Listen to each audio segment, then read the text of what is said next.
So the most important way to stay safe is first to understand STDs and how they're transmitted. You have some that are transmitted through bodily fluids. These are like your HIV, gonorrhea and chlamydia, stuff like that. I'm not going to list them all, but those are transmitted through bodily fluids. Others are transmitted through skin-to-skin contact. This is your herpes and your genital warts and your crabs, which are really gross if you've ever seen pictures. So the reason that's important is because a condom, when used perfectly, is going to be really important to protect you against those transmitted through bodily fluids. But it's not going to 100% protect you from those transmitted through skin-to-skin contact. If that doesn't make sense to you, let me explain real quick. A condom obviously covers only the penis. It doesn't cover the testicles. It doesn't cover the base of the penis. And those most certainly come in contact with the labia majora and the perineum on the woman. If you don't know what all of those body parts are, please Google it, look up some good diagrams and understand your anatomy. I might do an episode on that a little later. But the point is, even when wearing a condom, your genitals are touching skin to skin, and because of that, you can transmit herpes and genital warts. And what a lot of people say to me is, I think I would know if my partner had one of those two things because they're sores, they're warts. I can see that.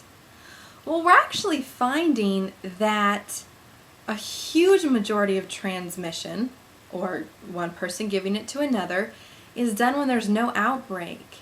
So someone can look perfectly healthy and there can still be a transmission of herpes or genital warts. Genital warts are those are really, really serious. I know you think a wart, well, I get warts, no, I don't, but, people might say I get warts on my hands, or I've had warts before. It's not serious.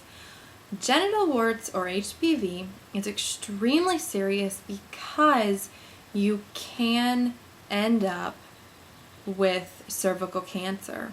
Those warts, that virus can grow up into the cervix, and you end up with cancer. And if you catch it early, pretty much one of the first line of taking care of it is to do a complete hysterectomy. So here there are these 18-year-olds getting a complete hysterectomy. That means not only are they going to go through menopause, they can never have children. It's really, really, really serious. Now men, you guys can get some pretty nasty things too. You don't want warts all over your penis. You don't want herpes. Herpes hurts and it itches, and you can get that over your entire penis. If you get gonorrhea or chlamydia, you get a discharge. It hurts, it stings, it burns. It's not fun stuff. Plus you're harming your partner by transmitting it to them. So what's really important is to use condoms because you're going to protect yourself from a wide variety of STDs. All of those STDs that are caught through bodily fluids. And that's really important to protect from those. Not only that, it can help prevent, of course, pregnancy, but right now we're just going to talk about STDs.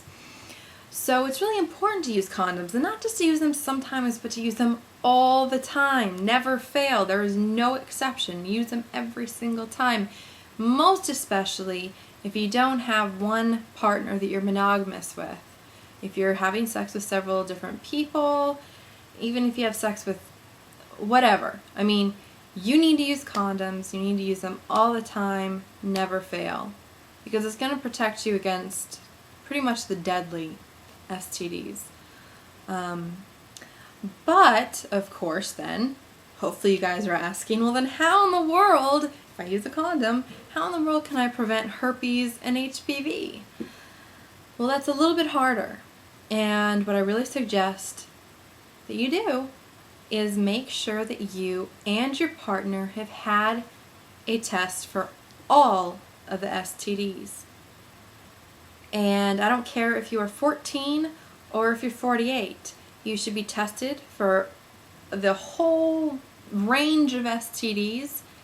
And not only should you be tested, you should show each other, show your partner shows you, those test results. And if you're saying, whoa, like, I'm not comfortable enough to talk about this with my partner, I don't want to have to ask about that, or I don't need that, then you're not mature enough to be having sex, whether you're 14 or 44. If you can't have that conversation, and if you cannot keep your safety and your partner's safety as your number one priority, you do not need to be having sex. End of story. No exceptions. And take it seriously. It is amazing, here in America. I know I have a lot of my viewers are outside of America, but I do kind of have to talk to you Americans. You guys are the worst. We're the worst at pregnancy and STDs in any civilized, or called civilized, developed country. It's awful. Part of it's because, you guys aren't getting education in your schools, or at least you're not getting proper education. And part of it is because you're not taking it seriously. It could lead to death. It could lead to never having children again. It could lead to pain and misery, shame, and it could lead to a breakup. It is a serious thing. Take care of yourself. Take care of your partner. Take control of your health. If you have more questions about STDs, specifics, please don't message me. Please write it in the comments, and I'll try to answer it so more people can get that information. So if you ask it, chances are someone else is wondering too. I'm going to do another episode on STDs, how to identify them. So if you're worried, if you've had contact and you're like, oh, I don't know, maybe I do have an STD, we're going to talk a little bit about the signs and symptoms of different STDs, how to get tested, what the treatment options are, and all of that. That's next time. Thank you guys for watching. Again, all this information is nurse certified, so it's a little more reliable than all my other videos. It's not just my opinion. This is science. Anyway, I hope you like it. Please let me know if this series, this basic sex ed series, is important to you. And really, I guess my biggest indicator of whether or not it's important to you is how many views it'll get. So we'll see whether I make a lot of them or whether I kind of disperse them out here and there. So thank you for watching. I love you all. And if you'll notice, comments are now re-enabled. So going back to letting everyone comment. So look forward to hearing from you guys. Love you all. Mwah. Bye.